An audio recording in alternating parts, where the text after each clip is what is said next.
Chemistry के second lecture में एक बार पुनः आप सभी का बहुत बहुत स्वागत। जैसा कि कल के लेक्चर में हमने प्रारंभ किया था, कार्बनिक यौगिकों का IUPAC नामकरण किस प्रकार किया जाता है, किस प्रकार मूल शब्द लिखा जाता है, किस प्रकार मूल शब्द के पीछे लगने वाला अनुलग्न लिखा जाता है और किस प्रकार मूल शब्द के पूर्व प्रयुक्त होने वाला पूर्वलग्न दिया जाता है। आज हम विभिन्न कार्बनिक यौगिकों को उनके समूहों के आधार पर IUPAC नामकरण लिखने को समझेंगे। इसी क्रम में हम सबसे पहले प्रारंभ करेंगे संतृप्त हाइड्रोकार्बनों के IUPAC नामकरण से। जैसा कि हम जानते हैं कि संतृप्त हाइड्रोकार्बन ऐसे हाइड्रोकार्बन होते हैं जिनमें सभी कार्बन परमाणु एकल बंध द्वारा जुड़े होते हैं। तो आज हम जिन यौगिकों के नामकरण पर फोकस कर रहे हैं वो इसी प्रकार के संतृप्त हाइड्रोकार्बन होंगे। संतृप्त हाइड्रोकार्बनों के IUPAC नामकरण के लिए हमें कुछ नियम जानने आवश्यक हैं। इनमें पहला नियम है सबसे लंबी कार्बन श्रृंखला, जिसे हम मुख्य कार्बन श्रृंखला कहते हैं, उसके चुनाव से संबंधित। हम मुख्य कार्बन श्रृंखला के रूप में उस कार्बन श्रृंखला को चुनते हैं जो कि सबसे लंबी सीधी कार्बन श्रृंखला होगी। यदि कभी दो समान कार्बन परमाणुओं की श्रृंखलाएं संभव होंगी तो हम उस कार्बन श्रृंखला को मुख्य कार्बन श्रृंखला कहेंगे, जिसमें अधिक पार्श्व श्रृंखलाएं या प्रतिस्थापी समूह जुड़े होंगे। अब इस नियम को हम कुछ उदाहरणों से समझने की कोशिश करते हैं। पहला उदाहरण हमने लिया है CH3CH CH2CH3 CH2CH2CH3 का। अब देखिए, इसमें 3 कार्बन श्रृंखलाएं संभव हैं। ये मैंने आपको पहली कार्बन श्रृंखला दिखा दी है। इसमें कार्बन परमाणु की संख्या 1, 2, 3 और 4 है। इसी प्रकार एक दूसरी कार्बन श्रृंखला संभव है, सीधी कार्बन श्रृंखला, और इसमें कार्बन परमाणु की संख्या है 1, 2, 3, 4, 5 और 6। इसके अतिरिक्त एक सीधी कार्बन श्रृंखला CH3CH CH2 CH2 CH3 वाली भी पॉसिबल है, जिसमें कार्बन परमाणु की संख्या 5 है। जैसा कि हम देख रहे हैं, 3 कार्बन परमाणुओं की श्रृंखलाओं में सबसे लंबी कार्बन श्रृंखला 6 कार्बनों की है। अतः यही हमारी मुख्य कार्बन श्रृंखला होगी।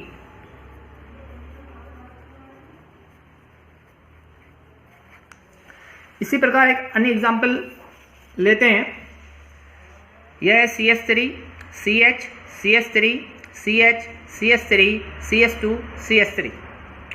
इसमें भी कई कार्बन श्रृंखलाएं संभव हैं और इन कार्बन श्रृंखलाओं में सबसे लंबी कार्बन श्रृंखला हमारी है CH3 CH CH CH2 CH3 की, जिसमें कार्बन परमाणु की संख्या 5 है। अतः यही हमारी क्या होगी, मुख्य कार्बन श्रृंखला होगी।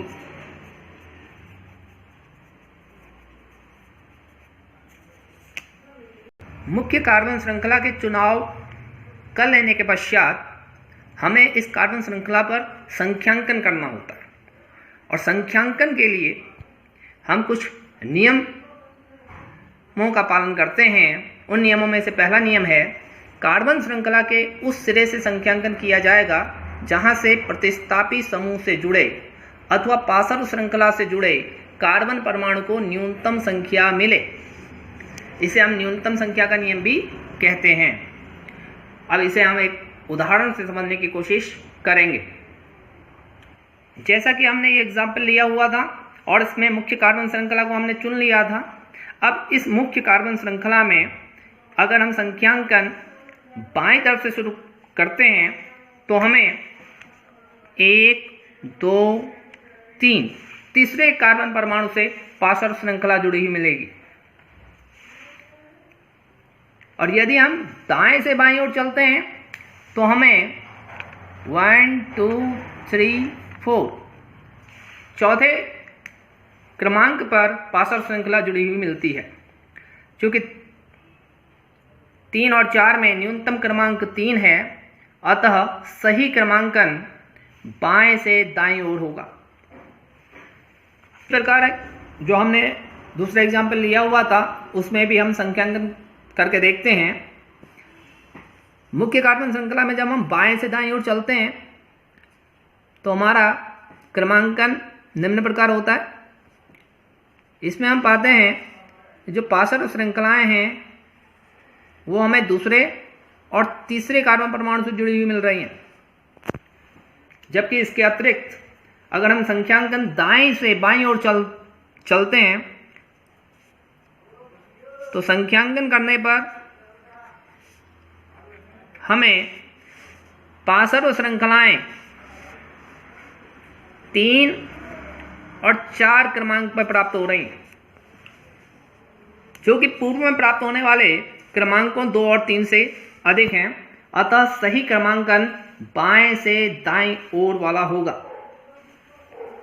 अब हम संतृप्त हाइड्रोकार्बनों के IUPAC नामकरण के संबंध में प्रयुक्त होने वाले तीसरे नियम की ओर बढ़ते हैं। इस नियम के अनुसार यदि मुख्य कार्बन श्रृंखला से अधिक प्रतिस्थापी समूह अथवा पार्श्व श्रृंखलाएं जुड़ी हों तो उस सिरे से संख्यांकन किया जाता है जहां से संख्यांकन करने पर प्रतिस्थापी समूहों को मिलने वाले अंकों का योग न्यूनतम हो। इसे हम न्यूनतम योग का नियम भी कहते हैं।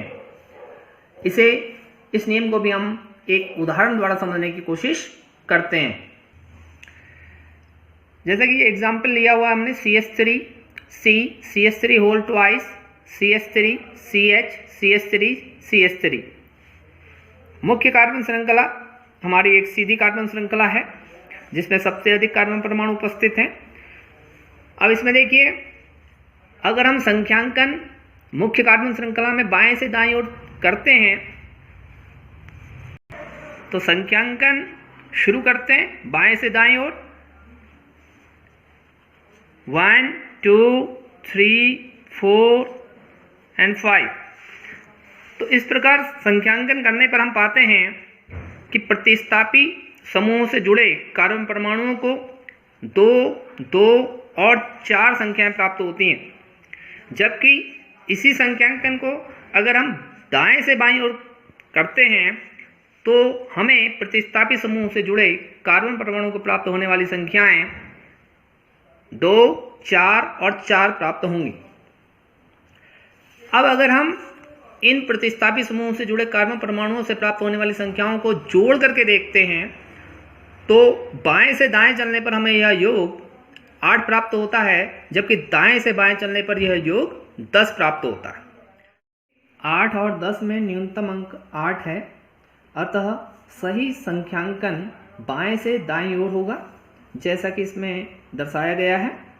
बाएं सिरे वाले कार्बन को पहला क्रमांक दिया गया है और सबसे दाईं ओर वाले को 5 का क्रमांक दिया हुआ है। इन सभी आधारों पर इस यौगिक का IUPAC नाम लिखा जाएगा। सबसे पहले प्रतिस्थापी समूहों के संख्यांकन को प्रदर्शित किया जाएगा जो है 2 2 4। क्योंकि समान प्रकार के प्रतिस्थापी समूह हैं मिथाइल समूह और इनकी संख्या 3 है, उसको डिनोट किया जाएगा ट्राई के द्वारा और पूरा नाम हो जाएगा ट्राई मिथाइल पेंटेन और पूरा नाम हो जाएगा 2 2 4 ट्राई मिथाइल पेंटेन। इस प्रकार संतृप्त हाइड्रोकार्बनों के IUPAC नामकरण कर लिए जाएंगे। इनका आप अभ्यास करें